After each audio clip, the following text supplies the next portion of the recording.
Please excuse me, I have a cold. So a couple years ago, I moved in with my boyfriend, and my boyfriend has a dog. And this is my first dog ever. So I realized pretty quickly that you get to know your neighborhood really well when you have a dog. You get to know your neighbors, you get to know the weird ones who have a giant dinosaur in their driveway. And you know who is voting for who during different political cycles. Up at the very top of the hill, there is one of our neighbors. There's a car, and she has a bumper sticker. And the bumper sticker says, "You can't be Catholic and pro-choice." And every time I see this bumper sticker, I just want to kick the car. Like every time. Because what she's really talking about, it's a charming term called cafeteria Catholics. Who knows what cafeteria Catholics are? Right? So it sounds charming and kind of funny.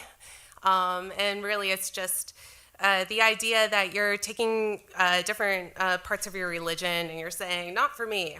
Like, you're going through a cafeteria line and you're like, yes, I will have the meatloaf of the Holy Trinity and the mac and cheese of purgatory. You can give me the green beans of limbo. I'm probably not going to eat them. Please hold the chocolate pudding of reproductive rights. I'm watching my figure. But on the other hand, it's kind of awful because what they're really saying is you're not a real Catholic. And I've gone through my whole family and life is shaped by being Catholic. And everyone unclench. This is not about abortion or sexual abuse at all. But, some of my earliest memories, about going to Catholic elementary school, I've received the sacraments. You go through all of this and going to penance. You're 6 or 7 when you go to penance, and this is the first time that you confess your sins to the priest. And you have to come up with a list. And you want the list to be good, right? Like, you don't want to waste the man's time. And at 6 or 7, there's not a lot of unsupervised time for you. It's like, I didn't brush my teeth last night. Is that really worthy? And, my mom would sit down with me and she's like, really? She's like, you hit your sister last week. I'm like, but she deserved it. I didn't get penance. But I've always seen it as kind of an act of defiance because, you can't be Catholic and pro-choice. You could switch that out for any number of issues. Like, you can't be Catholic and pro-birth control or pro-female clergy or, pick your topic. And it's hurtful. And,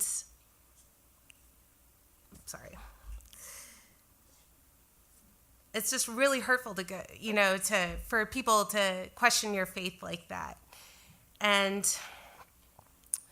I've gotten to this point where I used to be really defiant about it. Like, you can't keep me out.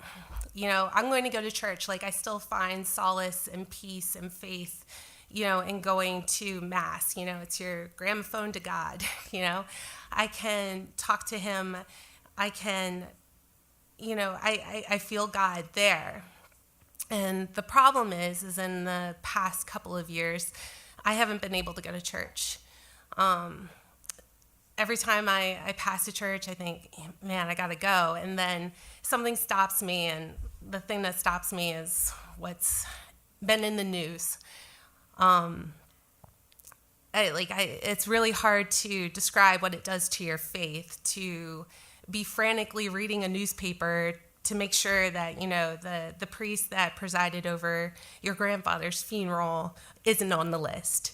To make sure that the priest that, who used to preside over the children's mass and who would bring puppets wasn't on the list. And even seeing them not on the list, leaving doubts in your mind.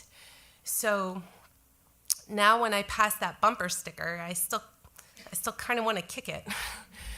But I'm not sure now if it's the cafeteria part of it that bothers me, or if it's the Catholic part.